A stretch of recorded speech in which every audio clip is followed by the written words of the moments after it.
Welcome to the Running Network Show. Join us each time as we explore the people, the places, and the events that shape our great sport. Okay, hello everyone, this is Gary Morgan with the Michigan Runner. Anyway, well, today we're here, it is Friday morning, or Friday afternoon here at the New York City Marathon Expo at the Javits Center. Place is just filled with people. Almost 50,000 people are going to run this marathon on Sunday. As you can see, the welcoming signs in a few different languages. And right over here, you see all the people in line here. You're going to love it to see what they are in line for. So we are right here. We have a countdown clock. It is now 44 hours until race morning, Sunday morning, out on Staten Island. Like I said, 44 hours, almost 45 hours, and everybody likes a picture by it. Then another popular spot here is the course map. They start out on Staten Island, through Brooklyn, Queens, Bronx, and back into Manhattan into Central Park. And everybody likes their picture on that. So we'll wander around the expo and show a few other things. It is a crowded day here as people from around the planet are here to run the New York City Marathon. Okay, hello everyone. This is Gary Morgan with the Michigan Runner. I have Nicoletta Larangas here, who is the curator of this wonderful quilt. Her young runners, New York Road Runners, young runners from public school 321 over in Brooklyn, put these pieces of cloth together and put all the different things about the Boston bombing. So Nicoletta, what was your idea? What kind of motivated you to get this going? Well, my Aunt Kathy from Winchester, Virginia had the original idea because she knew that we wanted to get a project done with our young runners for the Boston bombing for the marathon. And she said, well, I did a project before for cancer survivors and we all decorated our own banners and we put it up. She said, I'm going to send you some things for your project to do for your young runners to get it done. So she sent a box. I received the box with one banner already decorated with marathoners from Winchester, Virginia who ran the Boston Marathon. And they put their photo from a newspaper clipping, Boston Strong, and it was right there on top of all the supplies, the fabric and all the decorations. So one day we were supposed to have our young runners practice on a Friday afternoon and it was raining really hard, and I took the kids into the cafeteria at the school and I told them the story and shared with them about the Boston Marathon, and they all knew about it and put all the supplies down, and I thought, this is a crafty project. I don't know, they may laugh at me. I really didn't know how it would turn out.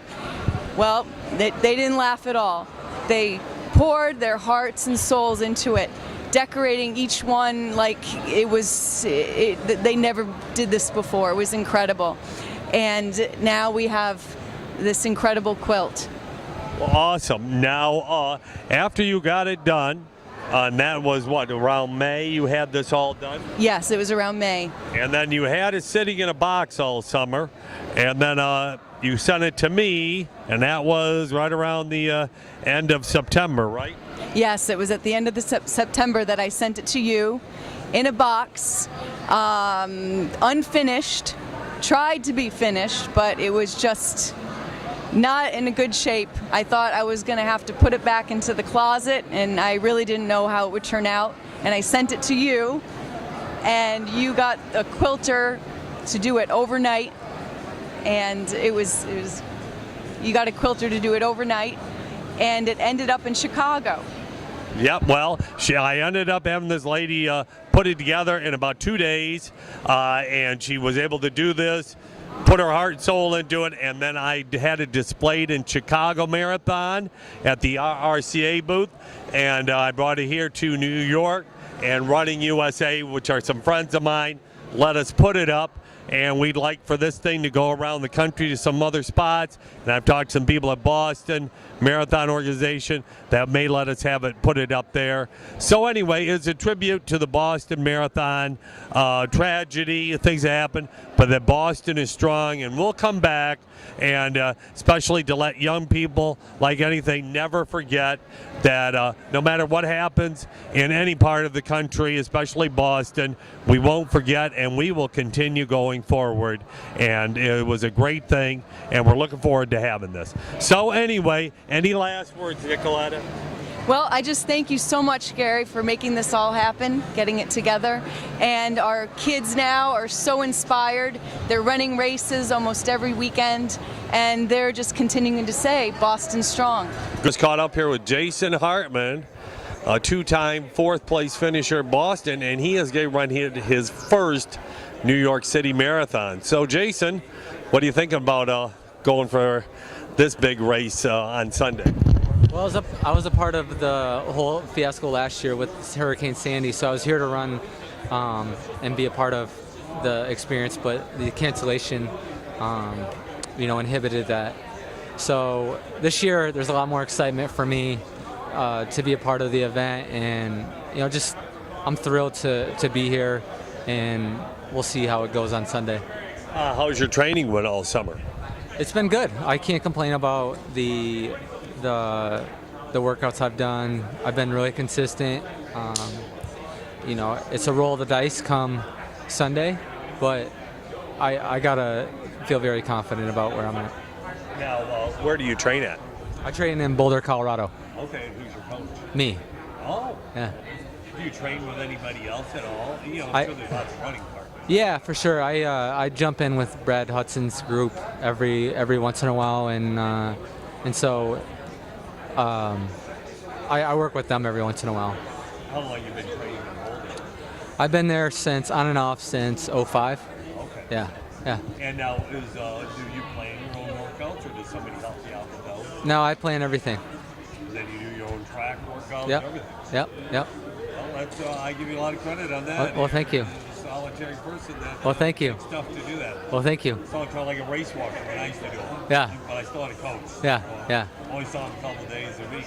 Yeah. Well, when you're not training, you're training full time. You work part time. I train full time and then I coach on the side.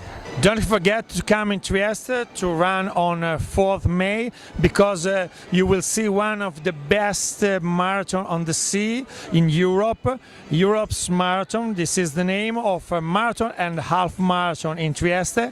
And come because you can spend a beautiful weekend in one of the best cities of Europe, really close to Venice, really close to Slovenia, really close to the border of Slovenia and Austria, and run and compete.